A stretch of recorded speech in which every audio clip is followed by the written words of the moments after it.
ঘুরতে পছন্দ করে না এমন মানুষ খুঁজে পাওয়া মুশকিল, আর আমিও ঘুরতে ভীষণ পছন্দ করি।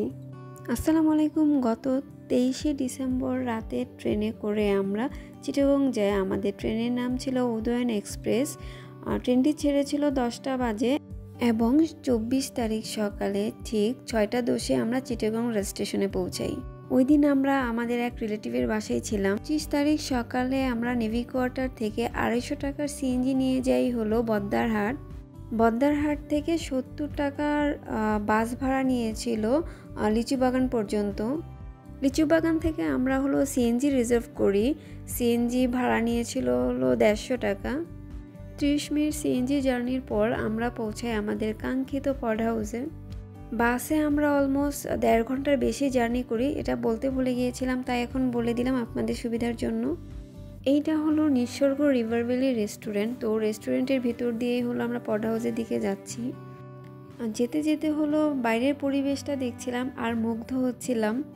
আমরা হলো আগে থেকে বুকিং দিয়ে গিয়েছি, বুকিং মানি ছিল 2000 টাকা। এইটা হচ্ছে ওনাদের রিসেপশনটা অনেক ছোট কিন্তু কিউট। প্রথমে হলো আমরা রিসেপশনে কাউকে দেখতে পাইনি, পরে রেস্টুরেন্টের একজনকে বলার পর রিসেপশনে একজন আসেন। প্রথমে হলো ওনারা NID number, address, mobile number এগুলো এন্ট্রি করে নেন। রুম দেওয়ার আগে ওনা ভাড়ার অবশিষ্ট যে টাকাটা সেটা নিয়ে নেন এই সময়। তো আমরা যাবতীয় ফর্মালিটিস কমপ্লিট করার পর আমাদের কাঙ্ক্ষিত রুমে চলে যাই। যদিও এইখানে হলো বুকিং ব্যতীত প্রবেশ নিষেধ লেখা আছে, কিন্তু আমি দেখেছি ওনারা আউটসাইডার অ্যালাউ করেন। এই ভিউটা জাস্ট অসাধারণ। চেক ইন টাইম ছিল 1টা, তো আমরা 12টার দিকে পৌঁছাই আর ওনারা আমাদের রুমও দিয়ে দেন। এই যে আমাদের একদিনের ঘর চন্দ্র পাহাড়। নাভান এসেই হলো মোবাইল দেখা শুরু করছে, ও ভীষণ ক্লান্ত। তো চলুন দেখায় পড হাউসের ভিতরে কি কি আছে। ছোট্ট একটা বিন আছে। চলুন ওয়াশরুমটা আগে দেখিয়ে নিই। ওয়াশরুমটাও বেশ সুন্দর, নিট অ্যান্ড ক্লিন ছিল, কিন্তু আমি ভালো করে ভিডিও করতে পারিনি, সেজন্য দুঃখিত। একটা পানির বোতল দিয়েছিল, টিস্যু বক্স দিয়েছিল, 3টা ব্রাশ দিয়েছিল, সাথে 2টা গ্লাস ছিল, মেরিলের এই সাবানটা ছিল, এই কিউট শ্যাম্পুটা ছিল, আর এই কিউট পেস্টটা ছিল। তো নাভানে বাবা রেস্ট করছিল আর আমি বাইরেটা দেখছিলাম। কর্ণফুলী নদীটা এত সুন্দর, আর ওনাদের হলো পড হাউসের বাইরে থেকে ভিউটাও অনেক সুন্দর লাগে। জার্নি করার কারণে আমাদের সবারই ভীষণ ক্ষুধা লেগেছিল, তাই হলো আমরা লাঞ্চে যাচ্ছি। 2 জনের জন্য প্যাকেজ ছিল 5000 টাকা, কিন্তু আমরা গিয়েছিলাম 4500 টাকা দিয়ে। এইখানে বসে কর্ণফুলী সৌন্দর্য দেখতে দেখতে লাঞ্চ করেছি। লাঞ্চে ছিল আলু ভর্তা, মাছ ভাজা, ডাল এবং চিকেন।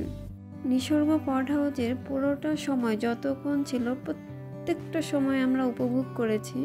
তো এখন বলি 5000 টাকার রুম আমরা কিভাবে 4500 টাকায় গিয়েছিলাম। শুক্র শনিবার ছাড়া গিয়েছিলাম, আর নভেম্বরে শুক্র শনিবার ছাড়া 10% ডিসকাউন্ট ছিল। নিসর্গ পড হাউসের রাতের ভিউটাও জাস্ট অসাধারণ। তো এখন আমরা ডিনারে যাচ্ছি। আমাদের মাথা পিছু খরচ হয়েছিল 2250 টাকা, 3 বেলা খাবার সহ। ডিনারে ছিল ভাত, সালাদ, সবজি, কাসকি মাছের বড়া, ডাল এবং মাছ ভুনা। তো ডিনার শেষে এসে দেখি ওনারা ক্যাম্পফায়ার করেছে, আর এটা দেখে আমার মনটা খুশিতে ভরে উঠেছে। খাবারের কোয়ালিটি এবং কোয়ান্টিটি দুইটাই অনেক ভালো ছিল। আমরা অনেক তৃপ্তি নিয়ে খেয়েছি এবং আমাদের খাবার বেশিও হয়েছিল। সকালের ভিউ দেখার জন্য আমি ভোর 6টায় উঠি, আর 6টায় উঠে ওই অবস্থা ছিল, আর এই ভিউটা পেয়েছি 7টার পর। সব কিছু মিলিয়ে আমার এখানে খুবই ভালো সময় কেটেছে এবং আমার ছেলে, আমার হাজব্যান্ড দুজনই ভীষণ পছন্দ করেছে। 30 মিনিটের কায়াকিং ওই প্যাকেজের অন্তর্ভুক্ত ছিল, আমরা ভিডিও করতে ভুলে গিয়েছি। এই ছিল আমাদের সকালের নাস্তা। সকালের নাস্তা করে আমরা চেক আউট করে রাঙামাটি ঘুরতে যাই।